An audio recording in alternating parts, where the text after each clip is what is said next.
Apa khabar? Mari kita ke bengkel untuk belajar reka bentuk dan teknologi tingkatan 3, tajuk 1.1.4, menghasilkan gambar rajah blok produk mekatronik sedia ada. Jangan lupa untuk membawa buku teks. Oops, sebelum saya lupa, mohon like dan subscribe video ini. Terima kasih. Apa itu gambar rajah blok? Gambar rajah blok ditakrifkan sebagai suatu lukisan yang mewakili litar atau elemen yang dilukis dalam bentuk blok. Menerangkan fungsi elemen pada produk mekatronik. Tanda anak panah digunakan untuk menunjukkan urutan blok dan dilabelkan mengikut fungsi, nama elemen atau litar yang terlibat. Ini ialah contoh gambar rajah blok bagi produk mekatronik. Gambar rajah blok terdiri daripada 3 bahagian utama. Yang pertama ialah bahagian input, di tengahnya ialah bahagian proses dan yang ketiga ialah bahagian output. Bahagian input terdiri daripada peranti masukan yang akan menerima isyarat dan menghantar isyarat ke bahagian proses. Di bahagian proses, pengawal akan menerima isyarat dan memproses isyarat berdasarkan pengaturcaraan yang telah ditetapkan. Kemudian, isyarat dihantar ke peranti keluaran.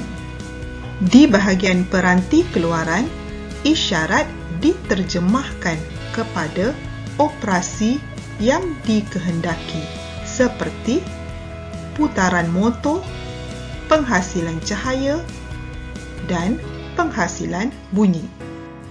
Mari kita tonton video ini dan ceritakan bagaimana cara kereta kawalan jauh itu berfungsi.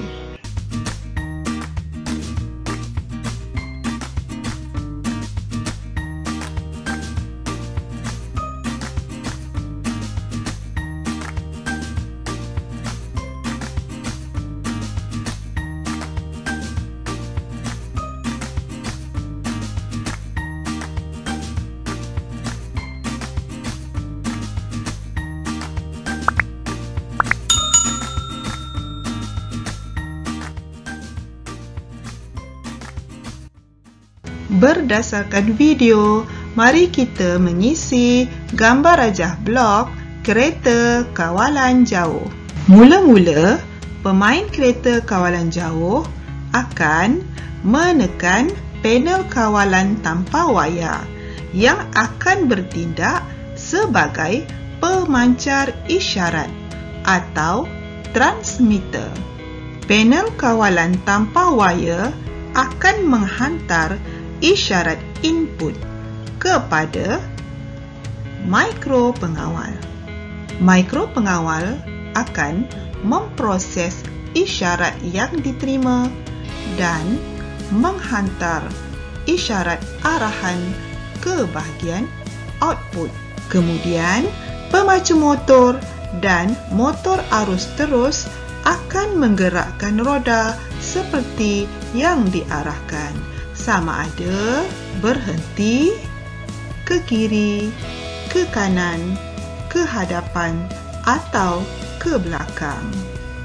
Seterusnya, mari kita kaji gambar rajah blok bagi pintu gelangsa automatik yang biasa kita dapati di pusat-pusat membeli belah dan di pejabat-pejabat yang besar. Peranti input pada pintu gelangsa automatik ialah penderia gerakan yang berfungsi untuk mengesan sebarang pergerakan di hadapannya.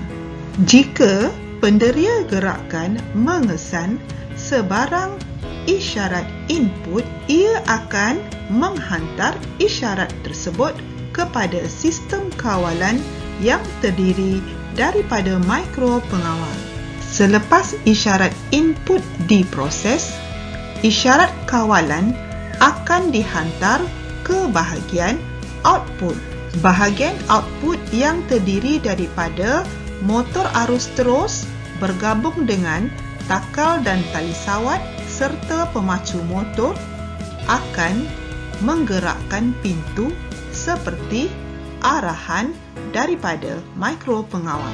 Didapati pintu akan terbuka jika terdapat sebarang pergerakan di hadapan penderia gerakan dan akan tertutup apabila tiada sebarang pergerakan dikesan oleh penderia gerakan. Seterusnya, produk mekatronik yang ketiga ialah mesin basuh automatik. Tentu anak-anak biasa menggunakan mesin basuh automatik ini. Seperti yang kita maklum, mesin basuh automatik berfungsi untuk membasuh pakaian secara automatik, di mana semasa mesin basuh berfungsi, bahagian drum mesin basuh akan berpusing. Berdasarkan gambar rajah blok ini, apakah peranti input yang diperlukan oleh mesin basuh automatik? Yang pertama ialah mod pilihan yang berada pada panel kawalan mesin basuh.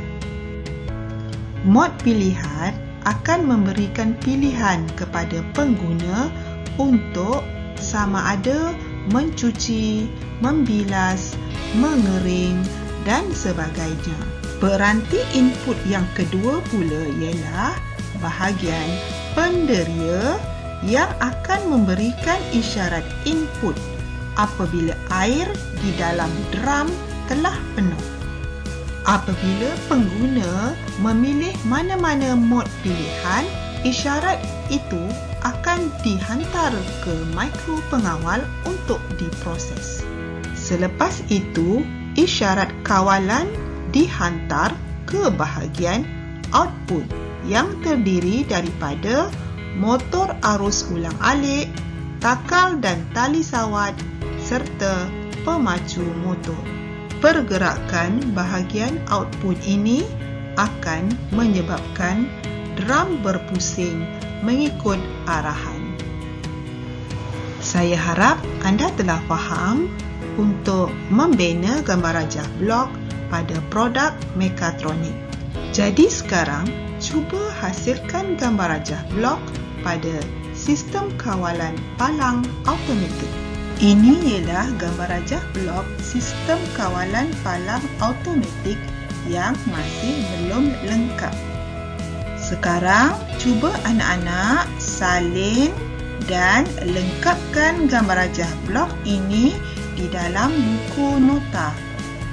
Mari kita bincangkan jawapannya. Mula-mula di bahagian input terdapat dua peranti input. Yang pertama ialah mod pilihan yang akan menghidupkan sistem kawalan palang automatik.